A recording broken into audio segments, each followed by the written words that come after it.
Hello and welcome back again with another episode. This one is a bit different. King's top fives on the new channel. Um, I'm uploading the older ones, the four that I did on the other channel, except for the birthday one.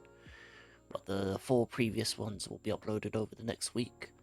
But this one in particular, for me, is going to be about top five players that made me love the Philadelphia 76ers.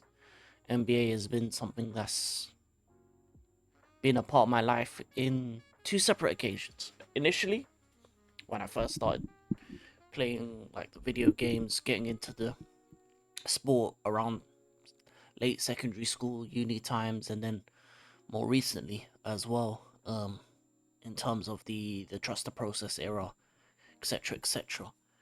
Um, these are five names that aren't the best. These are probably just going to be unique to me. Obviously, I'm a UK based NBA fan, so it's a different kind of feeling where don't have the same attachment to the city, to the area. But initially, what attracted me to 76ers in Philly was Allen Iverson.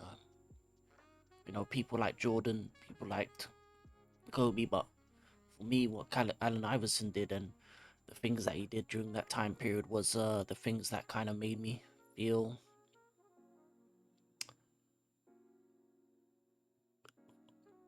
fall in love with basketball. Actually, yeah, it made me fall in love with basketball because he was a dribbler.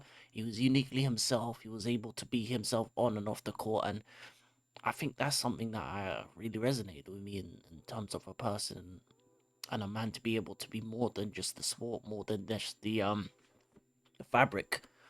And everyone knows the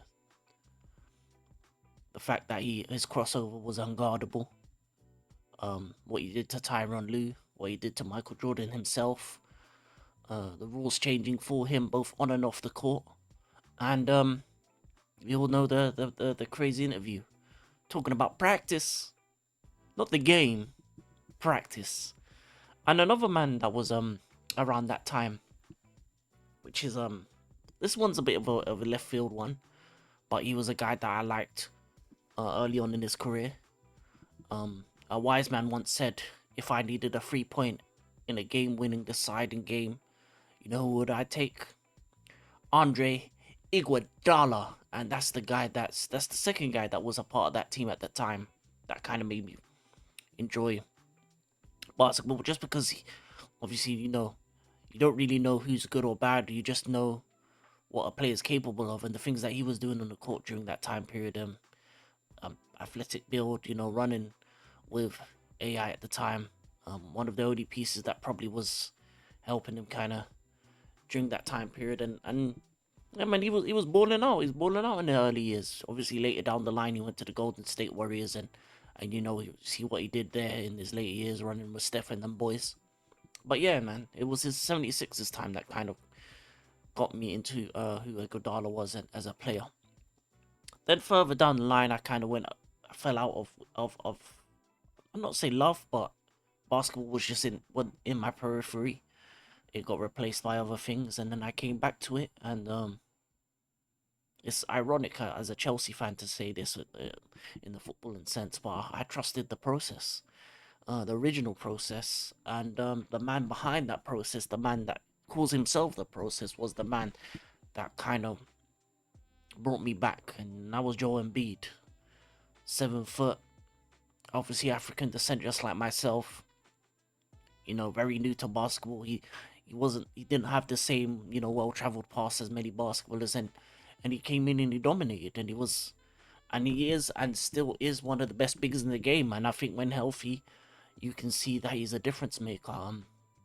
And past couple of years we've lived and died by Embiid. He's an MVP. Probably could have been multiple time if it wasn't for injuries and number of games played. But best ability is availability. But outside of when he did play, he was unstoppable. And for me, he kind of reminds me of the player of the modern day kind of Shaq kind of type player, where there's nothing you can do to stop him on either side of the floor. Offensively, he's gonna get to what he wants to do. Defensively, if you come in the paint, he's gonna stop you. and at his best, he was a beast on both sides of the court. Now another piece in between these kind of process years, he was here for a short time, you know, and a good time, but not a long time. And I think this was probably the best chance we ever had of actually making it all the way. And this, I call it the bandana era. Jimmy Buckets. I was upset when we moved him on instead of Tobias Harris. For me, I think that version of the 76ers were the closest to get it all the way. Obviously, Kawhi was a pretty much a robot at them times. It's a shame he's always injury prone as well, because when he's on it, he can lead the team to a championship. But we should have kept him. We should have kept Jimmy Butler. As much as some people don't like him and he's moved from team to team. When he is on it, he's one of the best players ever. And you saw what he did at Miami. You saw what he did for us. And I think it was a big mistake to let him go. And I think we're regretting it till this day, to be honest. Because you saw what happened with Ben Simmons. And Ben Simmons is an honorable mention. As much as people, hate him now, I think his early years was something special. I think he had the potential to be a great player, but he just didn't want it. Sometimes a player doesn't want it. Early years you can see the signs, the destinies of greatness, but when a player doesn't want it, nothing really you can do. And then the final name, the modern day, Tyrese. Not Halliburton, but Maxey. He's added a new injection into our team. We have an exciting backcourt, obviously, with Edgecombe coming in this year. Behind them, McCain and Quentin Grimes as well. Good piece brought in, but Maxey has kind of revitalized our team in many ways, and I think being such a early late round, first round pickup, and being able to come in and do what he does, I don't think no one expected that of him. And he's turning to himself into an all-star guard, one of the best in the East. His point production is unreal. He's on a tear up at the moment early on. And if he continues to do what he's doing and help the 76ers win, he probably will be the MVP candidate alongside, the other players, such as, your Shais, your Lucas, etc., etc., which is high praise for someone who I didn't expect a lot of coming in, but he's been balling out. He's been showing the young guys, because we've become a younger team over time, and I think this year we're the youngest we have been in recent years, outside of a couple uncles in Embiid and Paul George and a couple, at the end of the roster. But as we've got younger, he's grown into one of the locker room leaders, leading by example, hitting 40 points, 40 points a game, doing what he needs to do to help us kind of win these games and put us into these moments. And yeah, man, those are the 5 players. Obviously, there's other names that are synonymous with 76, but I wasn't around at the time.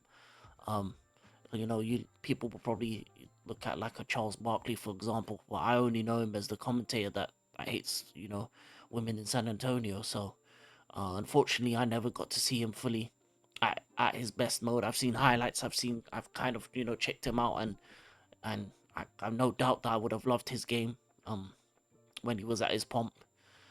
But it's the thing when you're born and raised in the UK. It's all about football, rugby, cricket, tennis. And it's only later down the years that I've got into American sports, and NBA is one of them, and it's one of the most exciting sports. And I will have videos further down talking about players that I've liked from other teams in different areas and the players that made me fall in love with the actual game itself. But the 5 for the 76ers, that's it. But that's been King's Top 5. Continue to put out videos, hopefully daily, maybe daily videos. Or anytime I have the inspiration to put out a video on a top 5, I'll definitely put it on here. I'm hoping to do daily, but we'll see what happens. You never know, man. Life happens. But if I'm able and willing to do so, I'm going to put out more top 5s, and I've got a bunch of different ideas. I want to go through different sports, entertainment as well, wrestling, American football, NFL. I'll definitely do some Formula 1 videos as well. So yeah, I'll do Formula 1 in the sense of some of my favorite drivers, etc., etc. So, but yeah, this has been my top 5 guys that got me to fall in love with the 76ers, and it's been your boy African King Academy, and I'm out. Peace.